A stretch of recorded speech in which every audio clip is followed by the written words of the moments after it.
Olá, eu sou Clélio Berti e esse vídeo é para a gente conversar um pouco. Eu quero contar para você a minha trajetória no yoga. É uma coisa interessante porque às vezes a gente segue caminhos que a gente não imagina e às vezes as coisas se apresentam nos momentos certos e a gente pega a carona. Bom, eu comecei com 19 anos e a minha percepção, eu gostava muito, mas muito, das coisas orientais e que eram antigas. Então, no primeiro momento, eu olhava a cultura dos samurais, a cultura do Kung Fu, a cultura do Karatê e achava aquilo maravilhoso. Tanto é que eu procurei na minha cidade, eu morava lá no interior do Paraná, Capanema, procurei para fazer práticas lá de Kung Fu, não tinha. De Karatê, não tinha. Tinha Judô. Aí eu me matriculei na escola de Judô, pratiquei um tempo. Mas não era exatamente o que eu queria. Eu gostava sim, mas não era o que eu queria. E aí um dia eu já estava na faculdade, fazia farmácia lá em Goiânia e enquanto eu fazia farmácia eu comecei a ter um desgaste entre a quarta e a quinta vértebras cervicais que me amorteciam levemente o lado direito. Chegava um formigamento nos dedos. Bom, começou o formigamento, eu não sentia outras coisas, fui no médico. Aí feitas as radiografias, feito o diagnóstico, desgastes. Mas com 19 anos eu já estava com desgaste. E aí o médico me orientou que eu precisava fazer alguma coisa, entre outras atividades físicas, só claro, não podia pegar peso, não podia fazer uma série de coisas. E então eu pensei em fazer alguma coisa que tivesse uma estrutura mais equilibrada, especialmente para desenvolver e resolver esse problema da cervical. Bom, o médico falou que eu não podia carregar peso por uns 1 ano e meio, 2 anos, para que a recuperação acontecesse naturalmente. Andando lá em Goiânia, eu vi yoga. Eu tinha uma noção muito leve do que era, do que seria yoga. E eu entrei ali, né, quem mora em Goiânia conhece, era ali na Rua 3, praticamente no final da Rua 3. Tinha 2 unidades de yoga na Rua 3, no centro. Só que essa que era no final da Rua 3, a professora Cida, era mais próxima da minha casa, era mais confortável. Eu entrei na escola, fui atendido pela professora Cida, e ela era assim uma pessoa calma, uma pessoa tranquila, uma pessoa relaxada, me explicou tudo com muito carinho, com muita atenção, com muita paciência, porque eu não sabia de nada. E aí marcamos 1 mês para começar, seria mais ou menos 1 mês de experiência, digamos assim. Fiz a minha matrícula, a primeira aula naquela época era individual, então teve a primeira aula, eu fui lá, fiz a primeira aula com ela e comecei a fazer, foi paixão à primeira vista, porque tinha toda essa ancestralidade, era uma coisa antiga, era oriental, não era do Japão, não era da China, mas era da Índia. E tinha uma conotação que me faltava. Enquanto as artes marciais, ali o judô, o karatê, o kung fu, né, mesmo a cultura do samurai, eram culturas guerreiras. A cultura do yoga era uma cultura pacifista. Né? O yoga não se propõe o que as artes marciais pretendem fazer. Só que naquela época o yoga me encantou muito mais. E aí comecei a praticar, fiz uns 8 meses, melhorei bastante e aí parei. Parei assim, inexplicavelmente parei. Alguns dias, assim, talvez uns 2 meses depois de ter parado, encontrei lá em Goiânia, na Avenida Anhanguera, uma outra professora que era irmã da Cida, a Eliana. E a Eliana, eu encontrei com a Eliana e ela perguntou assim, você parou? Eu digo, parei. Ela, mas por que você parou? Você não pode pagar mensalidade? Eu digo, posso. Não está fazendo bem para você? Tá, sim. Então, se você pode pagar mensalidade, você está fazendo bem, por que você parou? Aquilo foi um choque, foi uma marretada na testa. Mas por que eu parei? Hoje eu sei porque, na verdade, eu estava me boicotando. Voltei para a prática no dia seguinte, né? Porque naquele dia já não dava. Na próxima aula estava eu lá na escola e depois se passaram mais 39 anos sem nenhuma interrupção. Ou seja, este ano que eu gravo esse vídeo, em 2021, eu completo 40 anos de prática e estudo do yoga. Bom, logo depois, uns 2 anos depois, 1 ano e meio, volto ao médico para ver o problema da cervical zerado. Não tinha mais problema, se recuperou, o osso se recuperou, porque o osso estava levemente desgastado. O maior desgaste era da cartilagem. O osso se recuperou, a cartilagem se recuperou, zerei e comecei a perceber os outros efeitos do yoga. Quando eu encontrei a professora Cida lá, que ela conversou comigo, naquela calma, naquela tranquilidade, aí eu comecei a perceber os efeitos em outros níveis. Porque o yoga não é só asana, não é só a parte corporal. Muitos professores e muitos praticantes, quando pensam no yoga, pensam nos asanas, né? Aquela parte de fazer técnicas corporais com isometria, combinar alongamento com força, aquelas coisas mais simples. E eu entendi o yoga, comecei a compreender numa maneira mais plena como de fato o yoga é.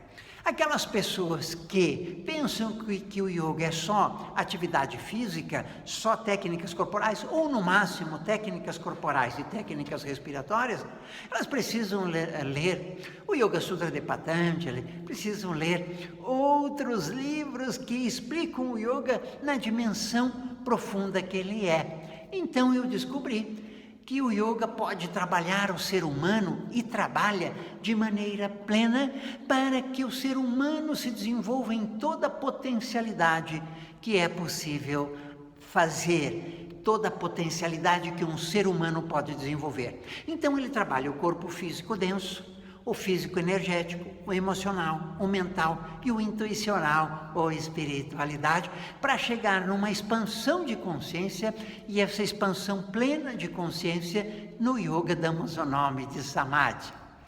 Bom, comecei então a praticar mais intensamente com 5 anos de prática. Nos primeiros 4 anos aproximadamente de prática, eu fazia 2, 3 vezes por semana, né? Ia lá na escola, praticava naquela época, os planos eram assim, 1 vez por semana, 2 vezes por semana, 3 vezes por semana, e o que eu podia pagar era 2 vezes por semana, e eu fazia essas 2 vezes por semana, mas comecei a sentir que era pouco.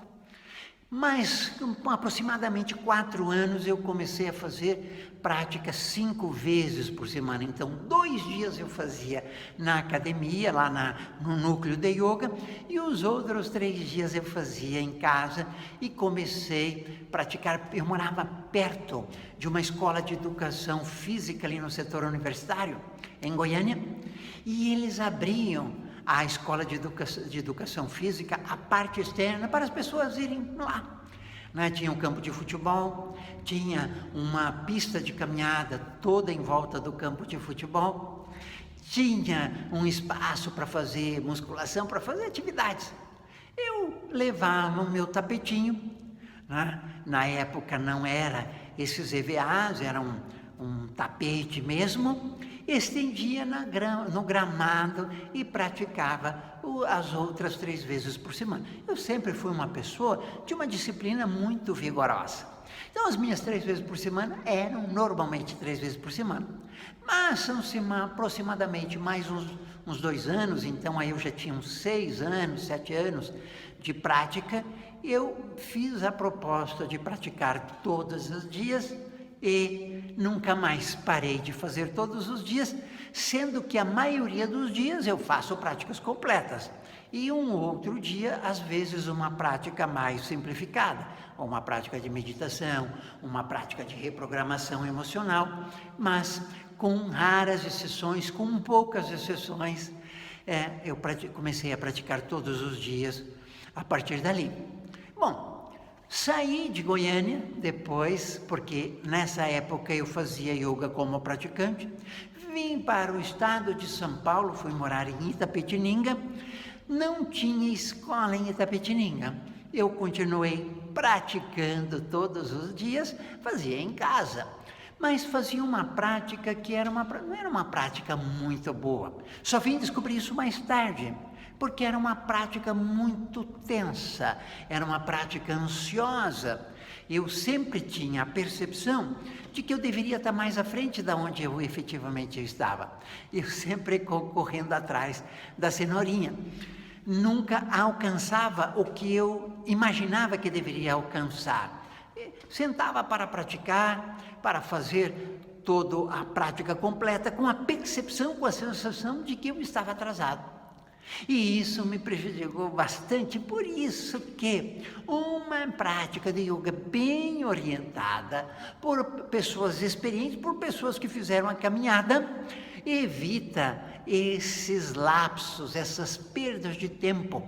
Então, nesse período, eu fazia as práticas com bastante ansiedade, era tenso, mas eu perseverava e forçava.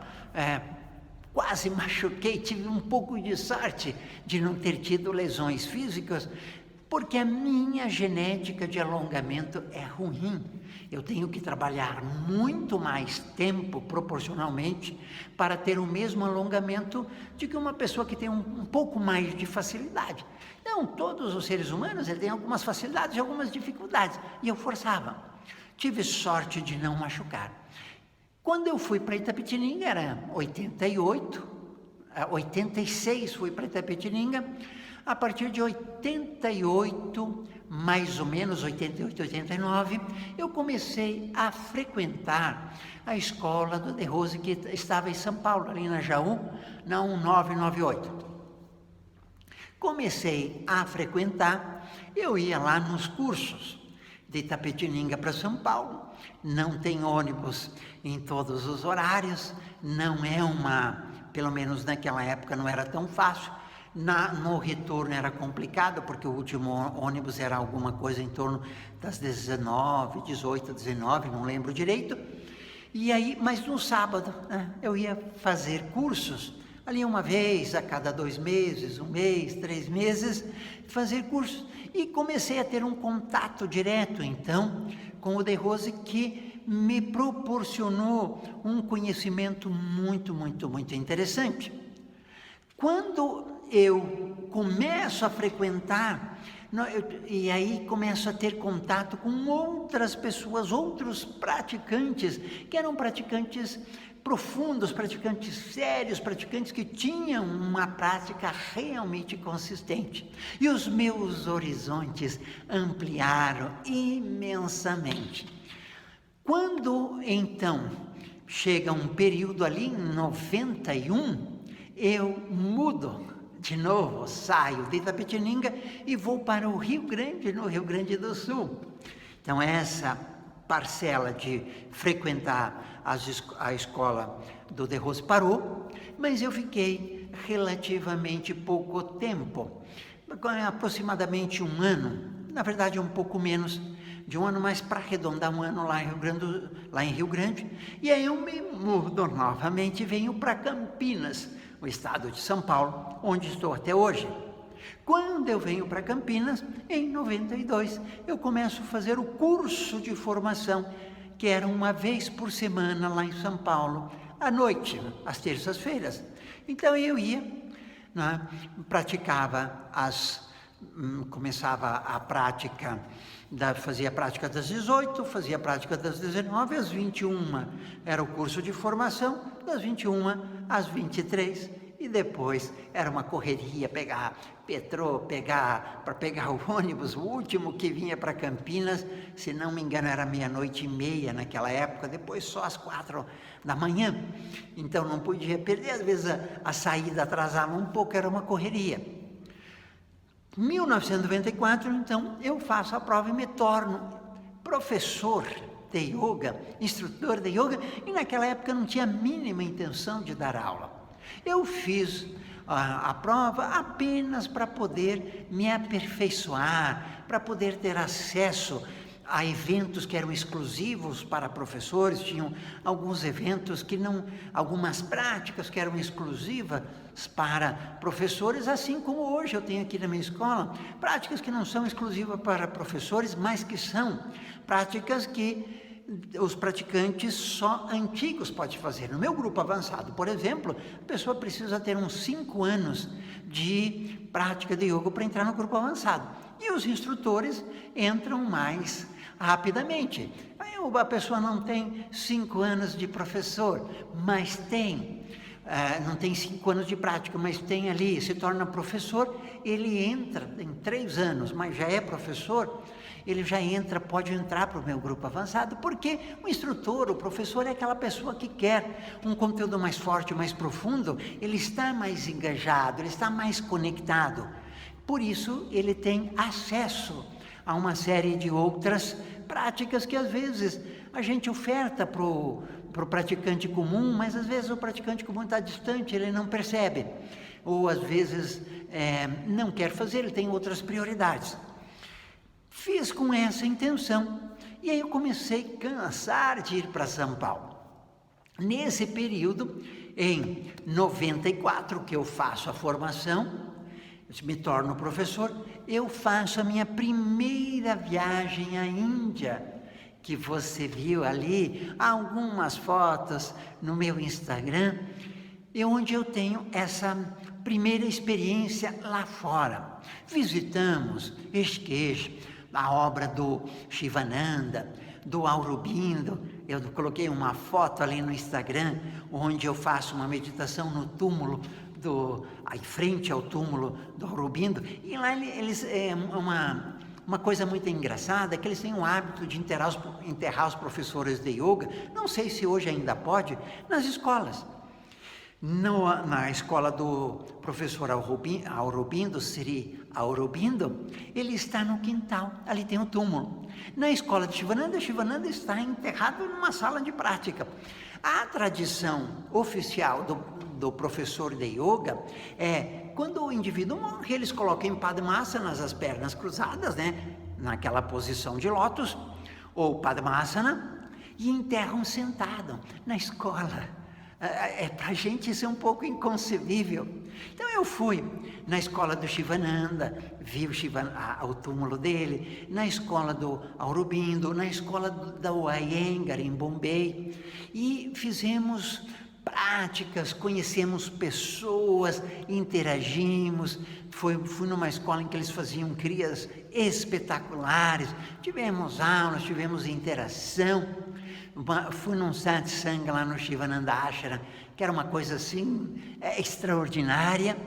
E isso, claro, uma viagem dessa à Índia, que é a terra do yoga, especificamente em Rishikesh, que é um centro muito forte de yoga, dá uma expandida na consciência, dá uma expandida nessa percepção do tamanho da prática. Antes mesmo de ir ali por 94, quando eu organizei nessa escola, né, que eu praticava ali do De Rose, eu organizei um grupo avançado. Como todo mundo, na época era difícil ter informações, poucos livros, difícil de encontrar, não tinha internet, a gente não comprava fácil. E aí eu montei um grupo que eu chamei de grupo avançado. Eu organizei a gente se encontrava uma vez por mês e cada vez que a gente se encontrava, uma pessoa do grupo dava aula para a gente trocar tecnologia. Cada um que tinha avançado em alguns aspectos da prática transmitia nessa aula. Fizemos algumas práticas em Campos do Jordão, né, na casa de um participante desse grupo, o Ricardo. Né? Então a gente foi umas duas ou três vezes na casa dele em Campos do Jordão. A gente ficamos lá no final de semana, a gente praticava muito, trocava. Isso foi a primeira um grande momento de expansão, porque teve uma troca de conteúdo, uma troca de conhecimento entre vários praticantes antigos. Aí foi a primeira viagem para a Índia, e essa coisa de ir para São Paulo começou a me cansar. Eu fui 8 anos para São Paulo uma vez por semana. Aí quando eu não podia ir por alguma razão, ficava 15 dias sem encontrar as pessoas. Mas eu praticava em casa, minha prática era garantida todos os dias. Só que eu queria conversar com pessoas que tinham conhecimento, que tinham yoga na alma, e não tinha com quem conversar, porque a gente não tinha um volume grande, expressivo de yoga. Aí eu decidi, tá bom, vou montar uma escola. Aquele plano que eu fiz de me tornar professor simplesmente para ter acesso a conteúdos mais profundos, para ter acesso a práticas, né, a convivências que eram mais restritas, resolvi montar uma escola para agregar as pessoas que gostavam de yoga. Vejam só, montei a escola em 2000. Antes de montar a escola, eu disse, vou montar a escola e vai ser difícil de viajar. Em 1999 fiz a segunda viagem à Índia, e aí voltamos a essas escolas, Shivananda Ashra, na escola do Aurobindo. Nessa segunda não fomos na escola do Iyengar, mas fomos em outras escolas, ter um novo contato, né? Nos relacionarmos com essa galera toda da Índia, e que foi um outro momento de expansão. Só que quando eu começo a dar aula, aí sim, porque antes de dar aula, eu tinha meu conhecimento, minha experiência, minha prática, e esses contatos, que eram contatos muito bons, praticantes sérios, mas que a gente não encontrava sempre. Por exemplo, o grupo avançado a gente encontrava uma vez por mês, para fazer uma prática, né? E aí eu começo a dar aulas, monto a escola, e começo a aprender não só com a minha experiência, mas com a experiência dos meus alunos. Aí de repente vem um aluno e diz, olha, estou sentindo isso, aconteceu isso. E eu comecei a orientar. Algumas orientações no início eu não sabia, porque eu não tinha a vivência, aquilo não tinha acontecido comigo, uma experiência que não tinha acontecido comigo e que não tinha com as outras pessoas, ninguém tinha me contado aquilo.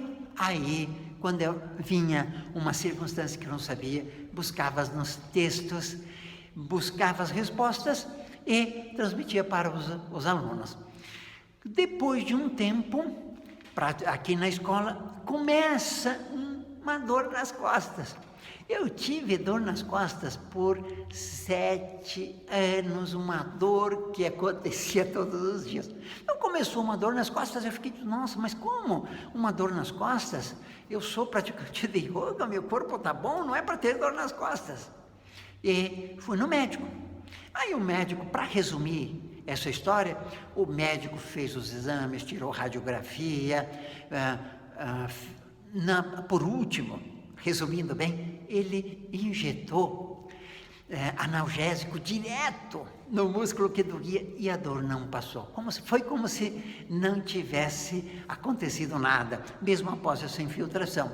Aí o médico disse para mim assim, os livros de medicina não explicam a sua dor. Bom, foi para outro médico. Mesma coisa, fui por um terceiro médico, a mesma coisa. Eu digo, bom, vou buscar a resposta nos textos. E comecei a ler todos os textos, de novo aqueles textos sérios, como Arthur Avalon, né? Que é o John Woodruff, esse pessoal, essa galera da pesada, e as respostas estavam lá. Mas eu demorei mais ou menos, nesse processo de ir em médico e coisa, eu demorei uns 2 anos. Ia, fazia fisioterapia, sessões de fisioterapia, passava um tempo, sessões de fisioterapia, dor todos os dias. Quando eu começo a entender que não está no corpo, a dor está na energia ou no emocional, volto para os livros e encontro as respostas, mas encontro as respostas intelectualmente. Aí você precisa trazer aquilo que você começa a compreender intelectualmente para a prática. Então precisa relaxar, precisa descontrair, precisa compreender o mundo de outra maneira, precisa adequar a energia. Você sabe que se o seu nível energético é muito forte, se o seu nível energético é muito forte e você tiver algum bloqueio das nadis, você vai ter problema. Foi basicamente o que aconteceu comigo. Eu praticava muito, uma prática forte, uma prática intensa, e não tinha os correspondentes energéticos e emocionais necessários para ter aquela prática. Bloqueio energético, dor. Mas era uma dor que não estava no músculo.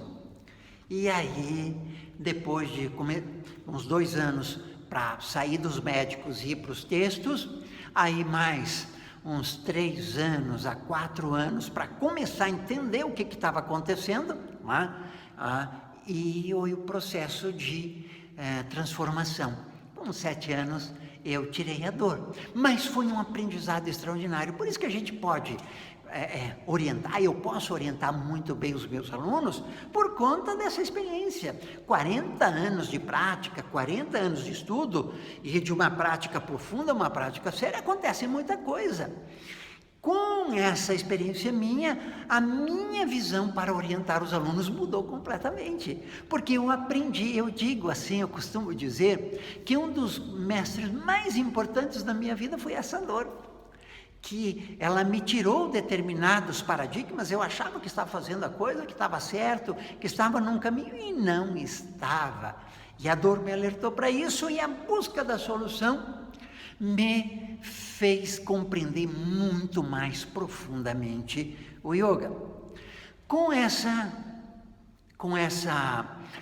esse processo, já estamos. Este ano que eu gravo esse vídeo, 2021, a escola em agosto completa 21 anos em Campinas, e eu completo 40 anos de prática. Fizemos uma evolução muito bacana, e aí eu tenho uma estrutura fascinante. Eu tenho uma sala redonda, por exemplo, que é em cúpula. Ela é no ponto mais alto, são 7,40 metros de altura. A 2,10 metros de altura eu tenho um anel, que as pessoas ficam fazendo mantra uma vez por semana, na sexta, ficam fazendo mantra no anel, enquanto os demais praticam embaixo. Eu tenho meu grupo avançado, que é um grupo show de bola, são pessoas antigas e pessoas de alma pura, de coração puro, nesse sentido, pessoas esforçadas, pessoas que levam o yoga a sério, pessoas que querem aprender, e montei uma estrutura muito, muito bacana de cursos, treinamentos, especialmente esse curso de Kundalini, desenvolvendo chakras, Kundalini Nadis, é fruto da grande parte desse curso é fruto dessa minha experiência. O que acontece? Eu intensifico o trabalho de Kundalini e não faço o trabalho de limpeza das nadis equivalente, resultado dos 7 anos. A compreensão fundamental desse processo é que você precisa ampliar a energia para você ter bons resultados, desenvolver chakras, desenvolver Kundalini. Mas se você não tiver as nadis limpas, se você não fizer um trabalho bem feito, bem orientado, você vai ter problema, como eu tive.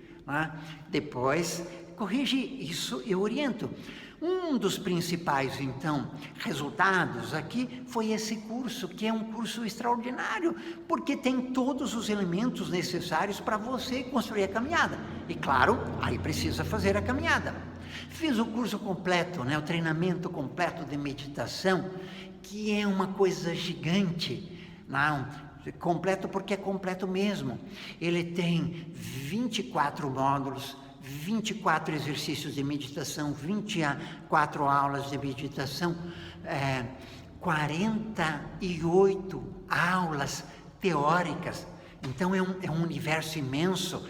Curso intermediário de meditação, curso básico de meditação, curso foco e produtividade. Claro, se você tem concentração, você tem foco, você aumenta a produtividade. Curso de mantra. Nós temos uma experiência extraordinária em mantra porque nós temos essa sala redonda em cúpula que a gente faz 1 hora de mantra toda sexta-feira, exceto o feriado e exceto nesse momento que é da pandemia, a gente não consegue fazer essa hora inteira ali, mas desenvolvemos mantra de uma maneira muito, muito bacana. E um dos cursos mais recentes que eu fiz foi Desvendando o Yoga Sutra de Patanjali. E esse livro e esse curso Desvendando o Yoga Sutra de Patanjali é uma marretada na cabeça daquelas pessoas que acreditam que yoga é técnica corporal e é respiração. O yoga é uma dimensão extraordinariamente maior. Quem faz esse curso Desvendando o Yoga Sutra de Patanjali compreende Patanjali porque ele está bem mastigadinho. A gente vai sutra por sutra para conversar sobre cada um, a dimensão, a extensão de cada um, e esse curso mostra onde o yoga se propõe a levar, qual a dimensão verdadeira. Yoga é uma filosofia de vida, e yoga é para transformar um indivíduo para que ele chegue no ponto máximo que um ser humano pode chegar aqui na Terra. E tudo isso é fruto, todas essas experiências são frutos de muito estudo, não estudo só aqueles textos básicos, aqueles textos simples, mas o estudo profundo, estudar os autores mais expressivos, mais profundos, mais significativos, e prática, porque às vezes a gente lê, por exemplo, quando eu tive essa dor, que eu voltei para os textos e encontrei, mas eu já tinha lido aqueles textos, só que me passou na primeira vez. Eu não estava com dor, li aquelas coisas que me pareceram desnecessárias, que permaneceram bobagem, que eu até tinha esquecido, foram relevantes nessa segunda leitura para resolver um problema. E aí sim, você constrói, para construir uma trajetória boa, tem que ter experiência de campo, não só como praticante, a experiência como praticante é fundamental, por isso que um bom professor de yoga nunca deixa de praticar, nunca deixa de praticar. É necessário uma experiência de campo e é necessário um conhecimento teórico profundo. Se você esquecer algumas coisas, se você deixar de observar alguns detalhes, acontece isso que aconteceu comigo, que depois eu corrigi. Bom, com isso chegamos à nossa escola com 21 anos de existência, com mais de 3.000 alunos que já passaram pela gente, com pessoas, eu tenho alunos que continuam praticando com 20 anos com a gente, nós temos muitos praticantes antigos e temos essa concepção profunda de ver o yoga com intensidade, com a dignidade, com o respeito que ele merece e praticar para explorar todas as potencialidades que um bom yoga, uma boa escola, com bons professores, consegue transmitir. Muito obrigado por você estar comigo. Até o nosso próximo encontro.